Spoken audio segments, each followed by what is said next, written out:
Guys, again, I am with you. My name is Abby, and I am really happy that my story about prophetic dreams has evoked such a feedback from you.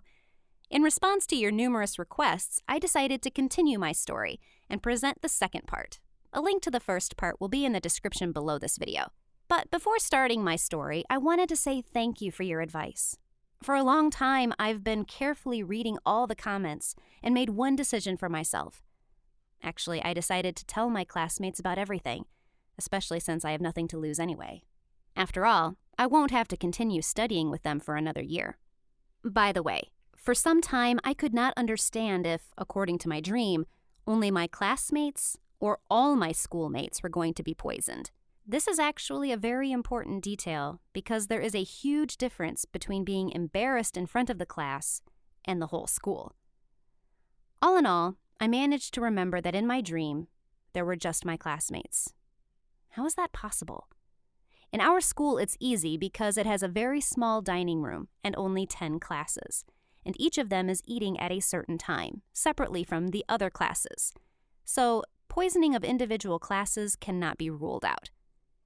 Then I started wondering how I should present the information about severe poisoning in the school canteen. Should I tell them about it during the break? Post this in a class chat, or maybe send a private message to each person? While I was thinking about it, time passed, and every day could be the last one for my classmates. So I decided not to reinvent the wheel and just sent a message about my dream in a class chat one evening. Oh, what a reaction it caused.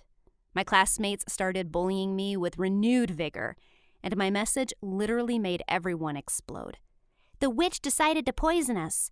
Aren't you tired of doing stupid things? Probably some of the cooks came to her in a dream and said that he would forget to wash his hands tomorrow. So the messages were not very pleasant. But that was quite predictable. I didn't even answer them. I was just crying and reading them while swallowing bitter tears. Why were they doing this to me? Wasn't it possible to just ignore it if my message seemed ridiculous or stupid to them? I was very, very upset. But still, I remembered my main goal and the reason why I was doing this. What if I could save at least one person? In any case, I hoped that at least one of the 20 students would be prudent, and then my sacrifice would not be in vain. But it was possible to evaluate the benefit of my advice only after the actual poisoning. As for me, I decided to play safe and refused the lunches from the school canteen immediately after that dream. But I did not know at that moment if anyone else did the same. So I started waiting, not knowing if anyone else was waiting for this event together with me. The process of waiting, as you know, is very painful, especially when there is no deadline. A month after that dream, I already thought that it was not prophetic. But how could this happen? Has my gift disappeared? Then this was really embarrassing. Well, it was better than the situation when my classmates would suffer. I really wanted to be mistaken this time. Soon, our class teacher had a birthday, and we decided to congratulate her and give her a good gift, a gorgeous flower bouquet and a huge cake, which we decided to eat during a tea party after classes, as usual. In short, during the tea party, something weird was going on. My classmates started grabbing their bellies and falling to the floor. They were bending their legs and groaning. Then they started vomiting, and their faces were becoming green and gray, just like in that dream. It could be called the real hell on earth. There were screams, groans, shock, and panic all around. Fortunately, some of my classmates were conscious. They called the ambulance. It was they who did it, not me. Without having enough time to understand anything, I felt severe dizziness and nausea. Then it seemed to me that thousands of alligators were eating my stomach from the inside, and I just passed out because it was impossible to endure such pain being conscious. I don't know how the others felt, but I would have gone crazy or died from pain shock. I woke up in the hospital ward next to the girls from my class. At that time, they already looked fresh, unlike me. Seeing that I came to my senses, girls began to say that it would have been better if I had remained in a coma, and that I was a witch who almost killed them all. God, what have I done to deserve this? I just opened my eyes and felt as if a convoy of trucks ran over me. they had no sympathy at all. Why are people so heartless? I asked for a glass of water, but no one brought it to me. And then tears flowed from my eyes. Indeed, it would be better if I had stayed in a coma. Then I found out that the cake that we were eating while drinking tea was infected with some terrible bacteria, which we were poisoned with. The most epic thing in this is that it was me who brought it to school from the confectionery. And that is why long trials with the police and prosecutors awaited me. The situation was aggravated by the fact that all my classmates were against me, and during interrogations, they said that I knew about this poisoning in advance and talked about it more than once. Later, their parents joined and charged me as well. They were ready to lynch me because they were sure that the poisoning was not an accident, and I was certainly involved in it. Numerous interrogations and checks were ahead of me. I really regretted that I hadn't kept my mouth shut and had tried to save the world, as if anyone needed it.